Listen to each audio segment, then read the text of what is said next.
સુરતમાં 20 વર્ષીય યુવતીની હત્યા કરવામાં આવી હતી. યુવતી ઘરે બેભાન હાલતમાં મળી આવ્યા બાદ સિવિલ હોસ્પિટલ ખસેડાતા મૃત જાહેર કરાઈ હતી.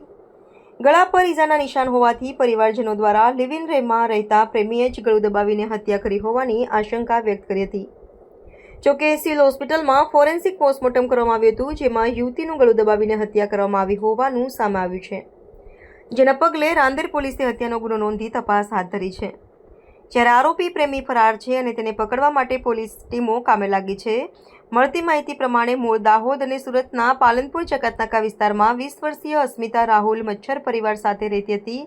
2 વર્ષ પહેલા અસ્મિતાને રાહુલ ભગાડીને લઈ આવ્યો હતો. બંને 2 વર્ષથી લિવ ઇનમાં રહેતા હતા અને હાલ બંનેને સંતાનમાં એક બાળકી પણ છે.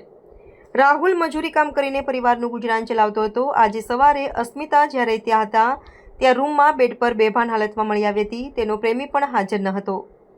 અસ્મિતાની નજીકમાં તેના મામા રહે છે. અસ્મિતાના ઘર પાસે લોકોનું ટોળું હોવાથી જોવા માટે ગયા હતા. દરમિયાન અસ્મિતા બેભાન હાલતમાં હતી અને તેના ગળા પર નખ વાગ્યા હોય એવા ઈજાના નિશાન પણ હતા.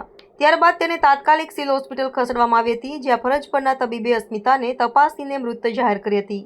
ત્યારબાદ અસ્મિતાના મૃતદેહને પોસ્ટમોર્ટમ અર્થે ખસેડવામાં આવ્યો હતો. રાંદેર પોલીસ ઇન્સ્પેક્ટર એમ કે ગોસ્વામીએ જણાવ્યું હતું કે શરૂઆતમાં અકસ્માતે મૃત્યુનો કેસ નોંધવામાં આવ્યો હતો, પરંતુ ફોરેન્સિક પોસ્ટમોર્ટમ રિપોર્ટ અનુસાર ગળું સાડી કે દોરી જેવી કોઈ વસ્તુથી દબાવવામાં આવ્યું હોવાનું સામે આવ્યું છે.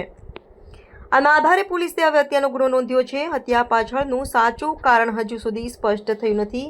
હત્યા બાદથી આરોપી રાહુલ ફરાર છે. રાંદેર પોલીસની ટીમો તેની શોધખોળ માટે દરોડા પાડી રહી છે. હાલ હત્યાનું કારણ સ્પષ્ટ નથી, પરંતુ લિવ ઇન સંબંધમાં થયેલો વિવાદ કે ઘરેલું ઝઘડો તેનું કારણ હોઈ શકે છે. પોલીસે આરોપીને ઝડપી પાડવા અને હત્યા પાછળનું રહસ્ય ખોલવા માટે તપાસ તેજ કરી છે.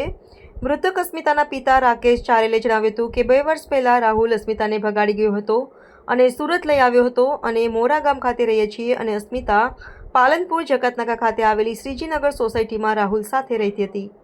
અસ્મિતા ઘરેથી બેભાન મળી હોવાની જાણ મને મારા શાળાએ કરી હતી. અસ્મિતા સાથે ક્યારેક ક્યારેક વાતો થતી હતી, પણ આવી ઘટના બની ગઈ હોવા છતાં પણ રાહુલે કોલ કરીને જાણ કરી ન હતી.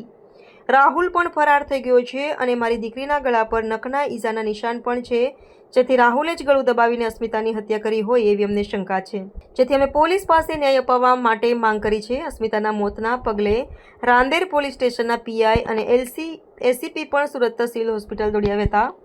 પરિવારના આક્ષેપના પગલે ફોરેન્સિક પોસ્ટમોર્ટમ હાથ ધરવામાં આવ્યું છે.